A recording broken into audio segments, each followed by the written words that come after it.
சுவாமி சன்னமையப்பா அனைத்து ஐயப்ப சுவாமிகளுக்கும் என்னுடைய பாத நமஸ்காரங்கள் பகவானே. இப்போ இன்னைக்கு அதிகாலை 2 மணிக்கு, அதாவது 12/11/2024 இன்னைக்கு அதிகாலை 2 மணிலேருந்து பார்த்தீங்கன்னா சபரிமலையில் பக்தர்கள் தங்குறதுக்கான ரூம் புக்கிங் எல்லாமே ஓப்பன் ஆகிருக்கு. இப்போ எந்த தேதியிலேருந்து எந்த தேதி வரைக்கும் அப்படின்னா நவம்பர் 15ஆம் தேதியிலேருந்து நவம்பர் 27ஆம் தேதி வரைக்கும் கிட்டத்தட்ட ஒரு 13 நாட்களுக்கான ரூம் புக்கிங் ஓப்பன் ஆகிருக்கு பகவானே.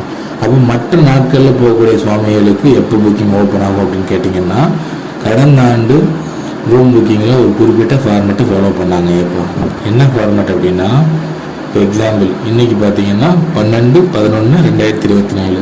ஸோ எந்த தேதி வரைக்கும் ரூம் புக்கிங் காட்டிக்கிட்டு இருக்கு அப்படின்னா 27ஆம் தேதி வரைக்கும், நவம்பர் 27ஆம் தேதி வரைக்கும் காட்டிகிட்டு இருக்கு.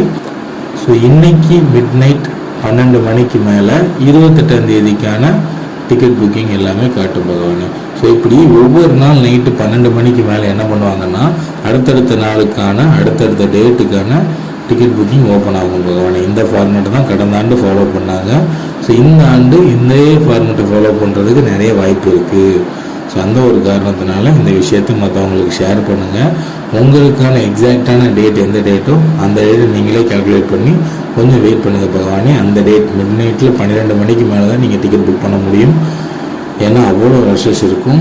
ஆனால் மிட்-நைட்டில் பண்ணும்போது உங்களுக்கு சர்வரும் ஃப்ரீயாக இருக்கும். ஈஸியாக உங்களால் ரூம் புக்கிங் பண்ண முடியும் பகவானே. இந்த நாலேஜ் எல்லாருக்கும் போய் சேர்றதுக்குள்ளே நீங்கள் மேக்ஸிமம் வேகமாக டிக்கெட் புக் பண்ணணும். ஒருவேளை 27ஆம் தேதிக்கு மேலே நீங்கள் ஏதோ ஒரு தேதி போக போகிறீங்கன்னா, நான் சொன்ன அந்த ஃபார்மேட்டில் நீங்கள் டேட்டை ஃபிக்ஸ் பண்ணிவிட்டு வெயிட் பண்ணி பாருங்கள் பகவானே. ஸோ நான் ஒரு டேட்டோடு சொல்லியிருக்கேன். இந்த வீடியோ நீங்கள் பார்க்கக்கூடிய தேதி எந்த தேதியோ அந்த தேதியை பொறுத்து இந்த ஃபார்மேட் கரெக்டாக ஒர்க் ஆகலான்னு பாருங்கள். நம்மளும் என்ன பண்ணிடலாம் அப்படின்னா 13/11/2024 ஸோ அன்றைக்கி மிட்-நைட் இதே ஃபார்மேட் ஒர்க் ஆகுதா அப்படின்ற விஷயத்தையுமே நம்ம சேனலில் அப்டேட் பண்ணிடுவோம். அப்படி ஒர்க் ஆச்சு அப்படின்னா கண்டிப்பான முறையில் இந்த ஃபார்மேட் படி உங்களுக்கான தேதி எந்த தேதியோ அந்த தேதி வரைக்கும் நீங்கள் காத்திருந்து தான் உங்களுக்கான ரூம் புக்கிங் பண்ண முடியும். இதில் குறிப்பிடத்தக்க விஷயம், காலையில் 5 மணிக்கு பார்த்தீங்கன்னா அனைத்து ரூம் புக்கிங்கும் ஃபுல்லாகிடும். இப்போ ஸோ இப்போ மிட்-நைட் முழிச்சிருந்து ரூம் புக் பண்ணால் மட்டும்தான் நமக்கு ரூம் புக்கிங் கிடைக்கும். அப்படி இல்லாத பட்சத்தில் சபரிமலையில் விரி ஃபெசிலிட்டிலாம் இருக்குது பகவானே. அதை பயன்படுத்தி நீங்கள் விரி எடுத்து தான் தங்க முடியும் பகவானே. அது மட்டும் இல்லாமல் மண்டல காலம் அண்ட் மகர விளக்கு காலத்தில் குறிப்பிட்ட அளவு பக்தர்கள் தான் சபரிமலையில் வெளிப்புறத்தில் தங்குறதுக்கு அனுமதிப்பாங்க ஏப்பா. ஸோ இது எல்லாத்தையும் நம்ம கவனத்தில் கொண்டு நம்ம நல்லபடியாக நம்மளோட பயணத்தை அமைச்சிக்கணும் பகவானே. நல்லது ஐயப்பா. இறைவனுக்கு செய்யும் அனைத்து பணிகளுமே திருப்பணிகள் தான். இந்த விஷயம் யார் யாருக்கு தேவைப்படும் அவங்க எல்லாருக்குமே ஷேர் பண்ணுங்கள்.